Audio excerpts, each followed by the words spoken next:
The first strip of skin was hanging from the ceiling like wet paper. That was what made me stop. Not the smell or the silence, not even how tight the tunnel had gotten by then. It was the fact that something had come through that passage recently enough to leave part of itself behind. And whatever it had shed out of was too large to make sense. At the time, though, I did what most 17-year-old boys do when they find something horrifying in the dark. I leaned in closer to look at it. I was 17 that summer.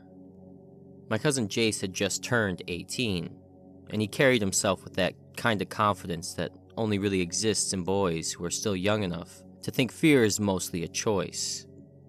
He wasn't stupid in the ordinary way. He was worse.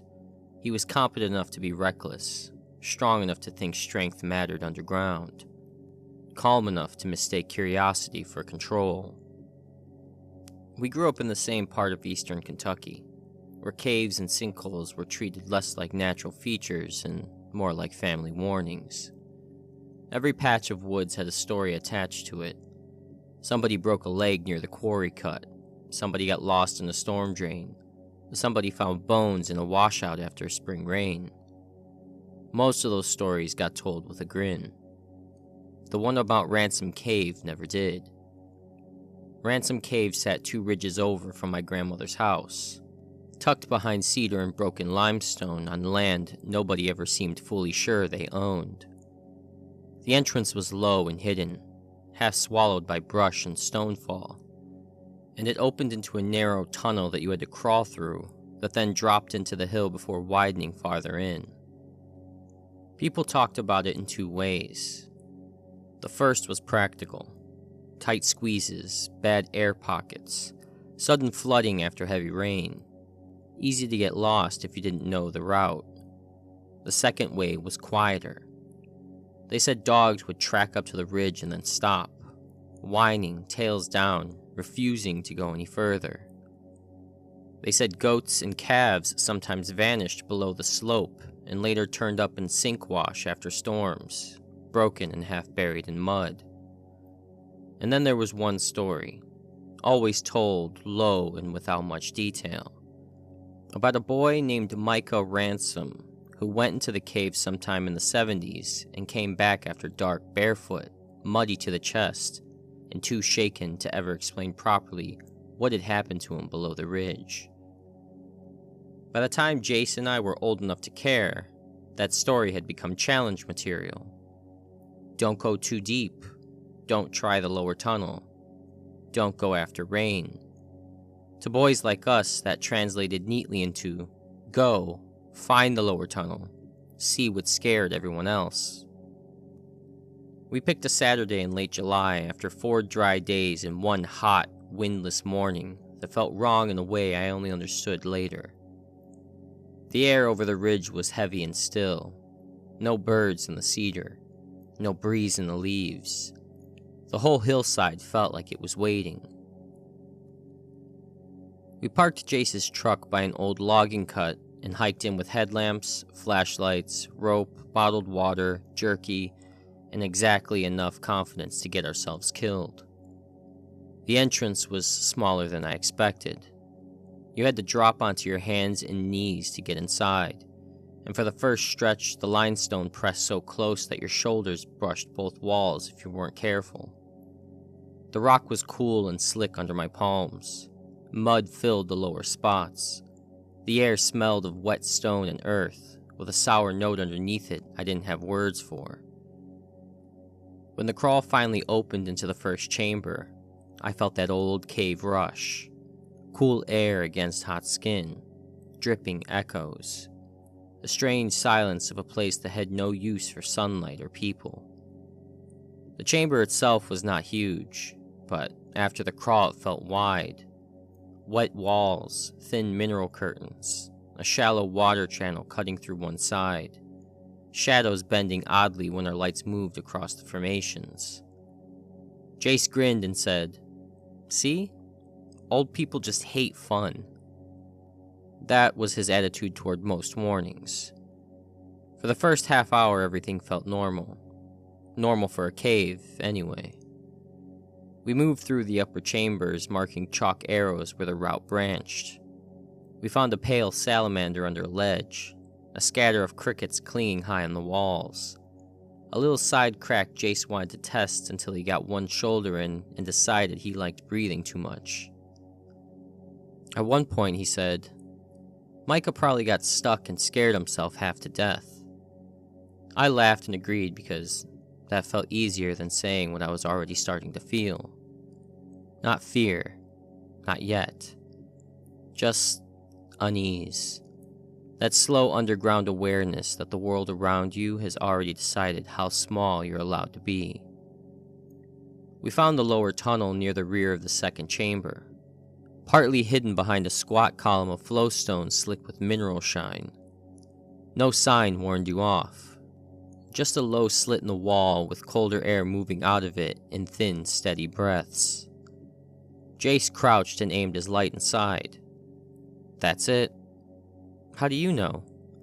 Because this is the one people tell you not to take. That should have ended it. Instead, I dropped onto my stomach and followed him in.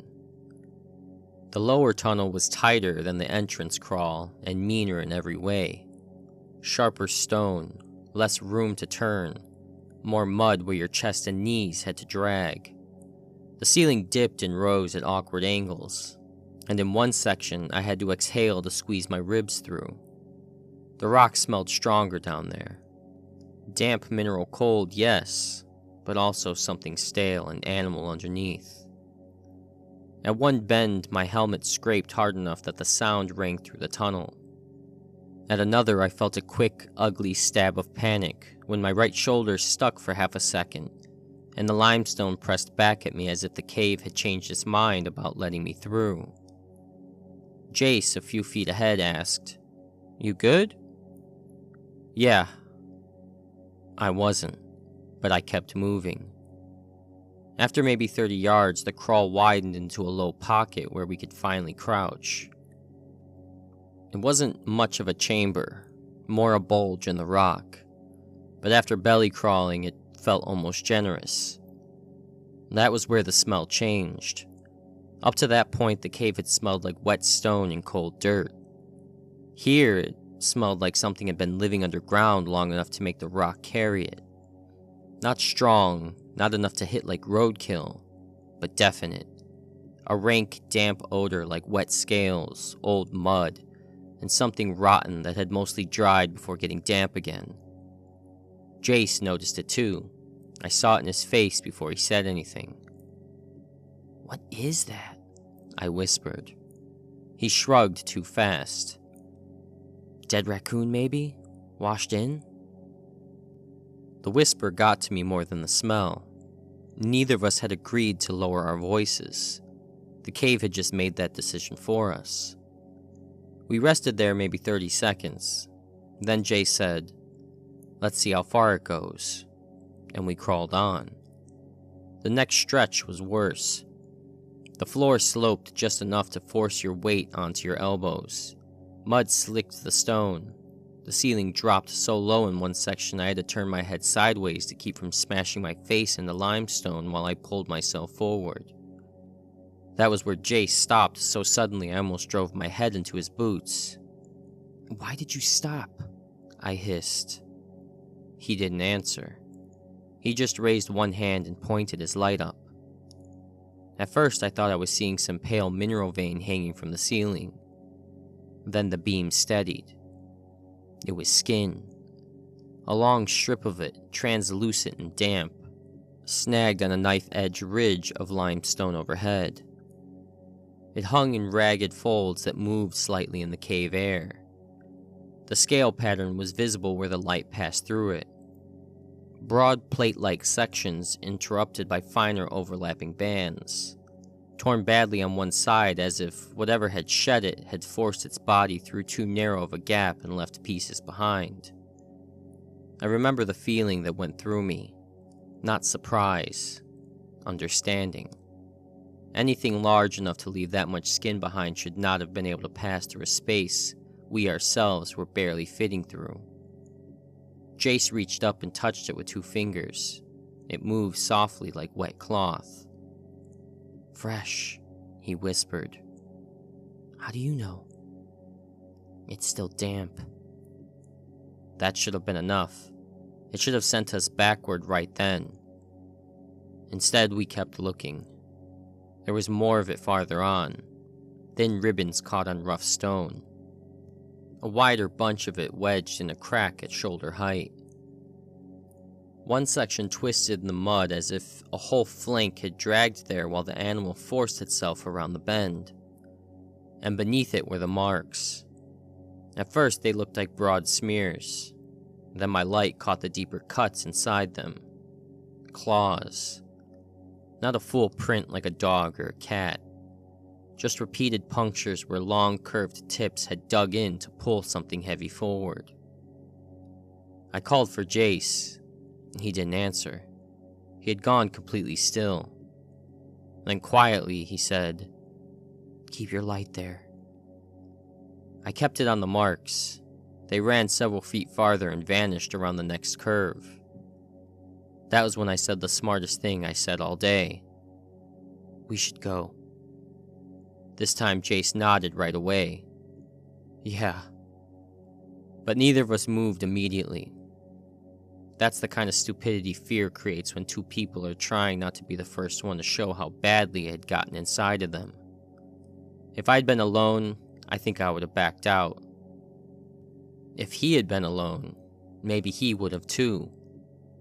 Instead, we lingered because the other one was still there. And then we heard it. A slow scrape from somewhere beyond the bend. Then another. Heavy, wet, like something shifting its weight on stone. Jace's light snapped forward. Mine followed. Nothing was visible except the black curve of tunnel and the glimmer of damp limestone. But the sound had not been far away. "Back up," I whispered. This time we both moved. Reversing through a tunnel is worse than entering it. You lose whatever illusion of control you had on the way in. Your feet search for purchase you can't see. Your elbows catch. Your shoulders drag. Every movement takes longer because fear wants speed, and the cave only allows patience. We backed maybe 6 feet. Then the sound came again. Closer. A long drag. A wet pull. And then, unmistakably, a breath. Not a mammal sound. Something thick and damp moving through a throat not built for open air. Jace said, "Go." We started moving faster. That was when my right shoulder wedged. Not completely, but enough that resistance locked me in place for one terrible second. I yanked backward too hard, tore skin through my shirt, and got free just as Jace cursed ahead of me. "What?" "Just move." The tunnel behind us seemed twice as long as it had on the way in. That happens underground.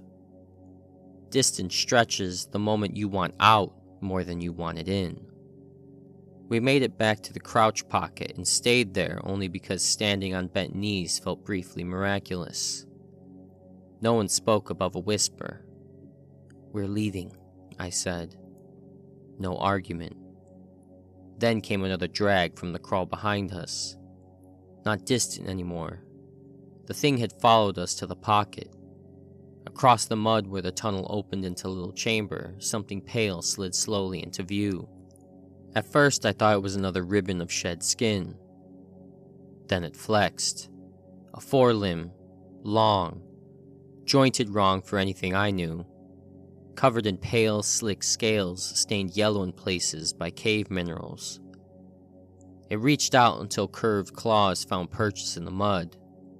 Then it pulled. Then the head came next. I still have trouble describing it in a way that sounds real. Not because I didn't see it clearly, because it looked like several wrong things forced into one shape. The skull was reptilian, broad through the back and narrowing at the snout, but flatter than a snake's and heavier than a lizard's, if that makes any sense. The scales were so pale in their lights they looked almost white, with yellow staining along the jaw and neck. The eyes were set too far forward, giving it a focused, predatory attention that felt horribly aware. When it blinked, a cloudy membrane slid sideways across each eye. Its mouth stayed closed at first. That was worse than seeing teeth. It paused there with its head and one forelimb in the chamber, watching us. Not confused, not startled. It looked like it was assessing. And behind the head, more of that pale, scaled body kept feeding through the impossible crawl behind it. That broke something loose in me, because the head alone looked too wide. The shoulders should never have fit. The body should never have been able to bend through those turns.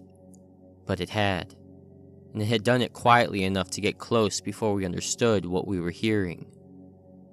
"Move," Jace whispered. I didn't argue. We spun and scrambled for the sloping passage back toward the upper chambers. The problem with running in caves is that you usually can't.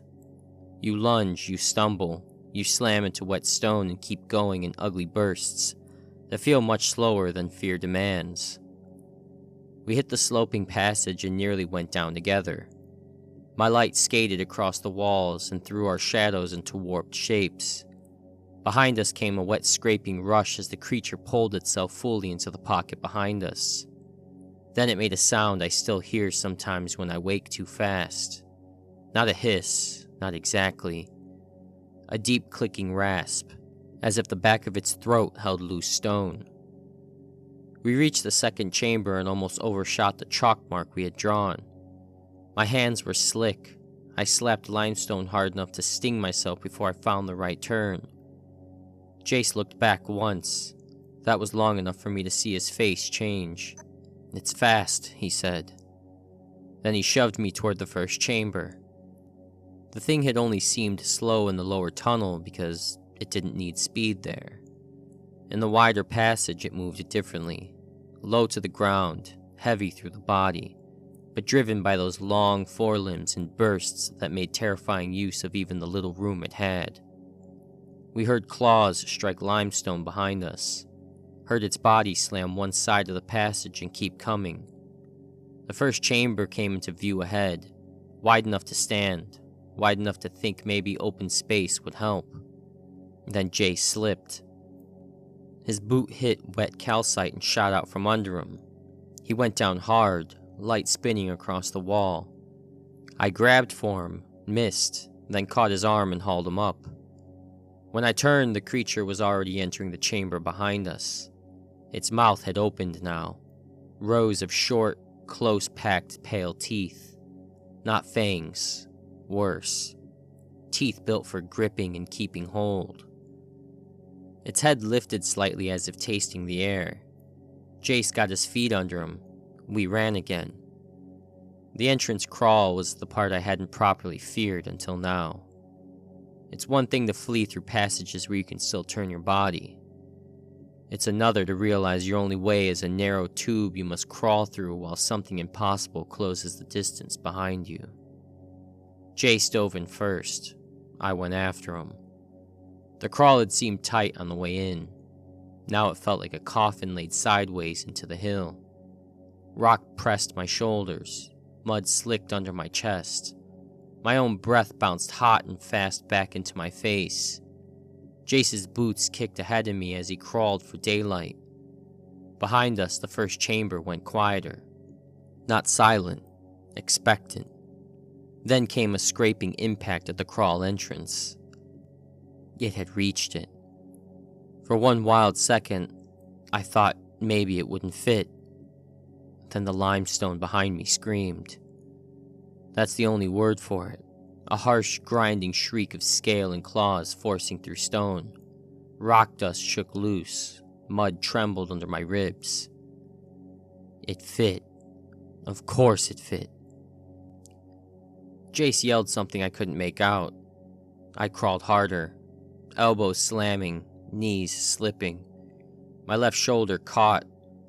I twisted and got free just as a rush of air moved over the soles of my boots. Its breath had reached me. I kicked backward blindly and felt my heel strike something hard and slick. The thing made that deep rattling click again, louder now, close enough that it seemed to come from inside the rock itself. Jace burst into daylight first. I saw the bright rectangle ahead and lunged for it. My belt snagged. For one impossible second I hung there wedged at the hips, every useful thought gone. Then Jace caught my wrists from outside and pulled with everything he had. My shirt ripped, my side scraped raw, and then I was out. We rolled down the slope together through dead leaves and loose stone until a cedar root stopped us. I spun over halfway down and looked back at the cave mouth. For a moment, nothing happened. Then the head appeared in the entrance shadow. Just the head, pale and still, watching us. It didn't come out, and that was somehow worse, because it looked like a thing that knew exactly where it ended and where we began. A thing that belonged to the stone and understood the edge of its own world perfectly well. Then it blinked sideways once and withdrew. We stayed there a long time, too winded and shaken to speak. The woods above the ridge still had that same dead stillness they'd had when we came in. No birds, no breeze, just heat and the sound of our bodies trying to calm down. Finally, Jace said, "We are never telling your grandma where we went." That should have made me laugh. Instead, all I could think of to say was, "It shouldn't have fit." He nodded without looking at me. "I know." When we got back to the truck, I realized both my palms were bleeding. My knee had split through the denim, and the side of my ribs felt flayed. Jace's forearm was scraped raw and one bootlace had torn clean through. We looked like we had just lost a fight with wire and rock. We didn't tell anyone the truth that night. Not his parents, not mine, not my grandmother. We said we got turned around in a tight section and scraped ourselves getting out. That might have been enough, and it almost was. Then, 2 days later, old Mr. Kessler, who kept goats on the property below the Ransom Ridge, found one of them dead in a washout after a short storm. Not carried off, not torn up like coyotes had hit it. Its throat was opened. The chest was broken in two, and half the body had been shoved under loose mud and stone as if something had started burying it and then left. After that, people started talking the way small-town people do when they believe they have rediscovered something old instead of finding something new. They brought up Micah Ransom again. They mentioned dogs refusing the ridge. They mentioned sink wash after storms turning up bones nobody could place. No one said giant cave reptile. No one needed to. They just said, there's a reason old people don't go near that cave.